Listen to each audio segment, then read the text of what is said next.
செல்வம் வெற்றி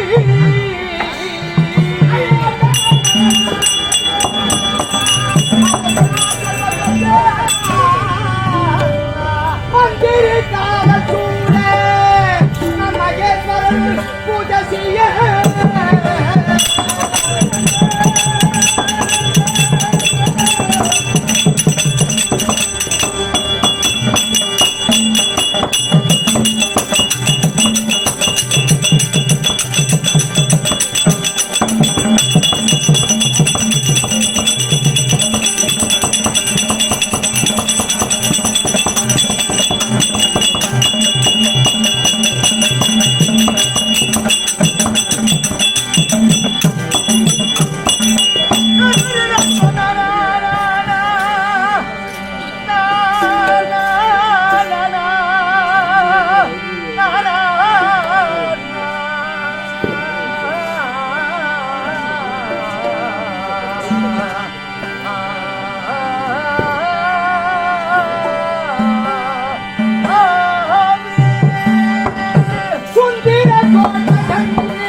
அரசாங்க அமைச்சர் யாரும் இல்லை, அயக்கே சென்று விட்டார்.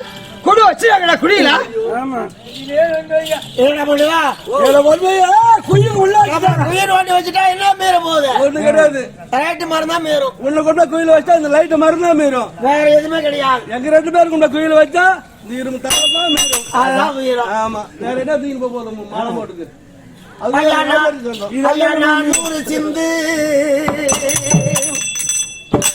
ஐயா 400 சிந்து கக்கூசு தந்து நாட்டம் பொறிக்கவில்லை. சொம்பு இருந்தும் தண்ணி இருந்தும் தாளக்கார சூட்ட கழுவவில்லை.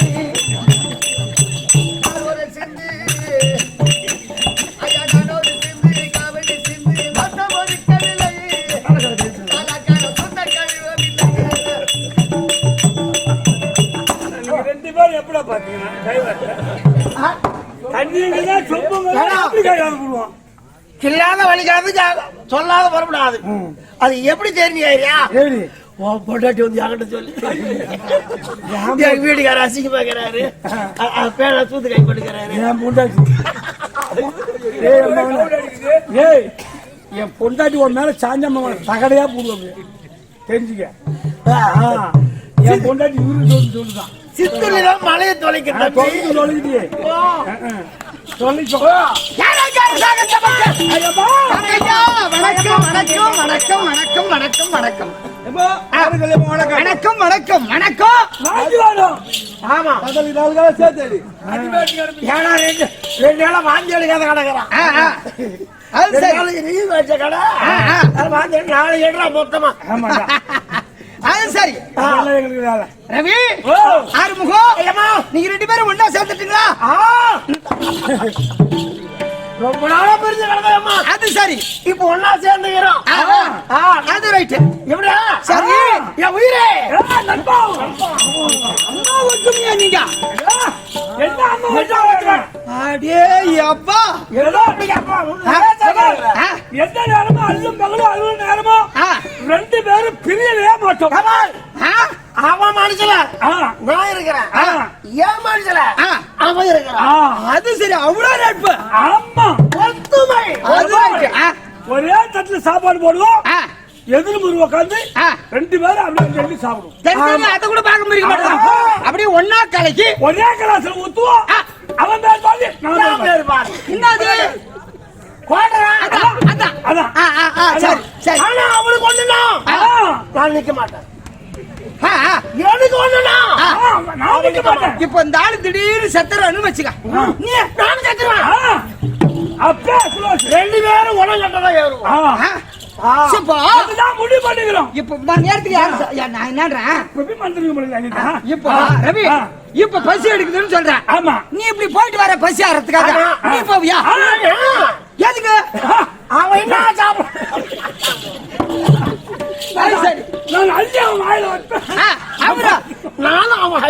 அது அவ்வளவு ஒற்றுமை, இனம் பிரியாதவர்கள். அது சரி, இதெல்லாம் இருக்கிறோம். நண்பரை பார்த்தேன், ஆனா உங்களை மாதிரி நட்பு யாரும் கிடையாது. பார்த்துக்க முடியாது. அது சரி, ஆனா ஒண்ணு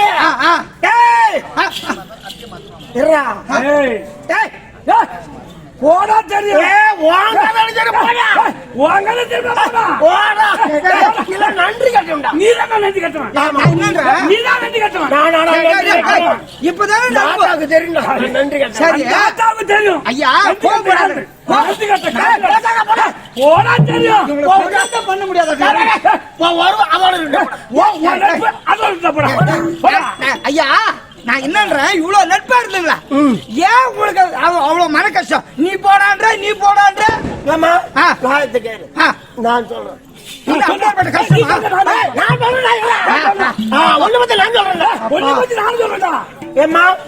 இப்படி எல்லாம் ஒன்னா இருந்தா எம்மா என் பையனுக்கு கல்யாணம் அவரு பையன் என் பையனுக்குமா என் பையனுக்கு கல்யாணம். இவன் ஓடி போய் முதல் பத்திரிக்கை இவன் கையில கொடுத்தான். ஒண்ணுக்குள்ள ஒண்ணாச்சே, உயிர் நண்பர்களாச்சே. அது சரி, எங்குமே கொடுக்கல பத்திரிக்கை. முதல் நண்பனுக்கு தான் கொடுக்கல, உங்க அக்காவுக்கே கொடுக்கல, உன் தங்கச்சி கிடையாது, யாருக்கும் கொடுக்கல. முதல் பத்திரிகை இவன் வீட்டுல இருந்து கொடுத்தேன். என் கல்யாணத்துக்கு வந்தானா கேளு. இந்த தப்பு தானே? இவ்வளவு நண்பரா இருந்து, இவ்வளவு உறவா இருந்து இவ்வளவு உறவாக இருந்து இவருக்கு பத்திரிகை கொடுத்து கல்யாணத்துக்கு என் வீட்டுக்கு வந்தானே ஒரே ஒரு பத்திரிகை கொடுத்துட்டு வரான். நான் வீடு பார்த்து ஒரு வீட்டுக்கு ஒரு பத்திரிகை கொடுக்க மாடு போட்டு வருவாங்க அப்படின்னா என் வீட்டுல 4 மாடு இருக்கு, 4 ஆடு இருக்கு, என் பொண்டாட்டி பிள்ளைக்குது. அந்த ஆட்டுகள் 4 பத்திரிக்கை, மாட்டுகள் 4 பத்திரிக்கை கொடுத்துட்டா 10 நாளைக்கு முன்ன போய் எல்லாம் கும்பலா 10 நாள் நின்று அந்த கல்யாணத்தை பார்த்து வருவோம். அது ரைட்டு தான். கரெக்ட் தான். ஆடுக்குது மாடுக்குது அது கையில ஒரு பத்திரிக்கை தான் தப்பு பண்ணிட்டா அது கொடுக்க வேண்டியதானே. நான் கொடுத்துருப்பேன். ஏன் சொல்லிக்கிறாங்க கல்யாணம் என்பது 1000 காலத்து பயிர் அப்படின்னு சொல்லிக்கிறாங்க. இவ ஆட்டு மாட்டுக்கெல்லாம் பத்திரிக்கை கொடுத்து அவன் ஆட்டு மாட்டுக்கெல்லாம் ஓட்டின்னு வந்து என் கல்யாணத்தை விட்டு மேய்ச்சின்னு ஓட்டின்னு போயிடுவோம். மாடு ஆடுகளை விட்டு மேய்ச்சிட்டு போயிட்டா அவன் ஆடு மாடு வந்து மேய்ச்சிட்டு போயிட்டு கல்யாணத்தை மேய்ச்சிட்டு அது ரைட்டு தான்.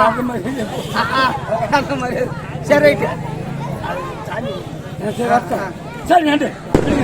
அடிக்கிட்டே கலந்துறியா கிட்ட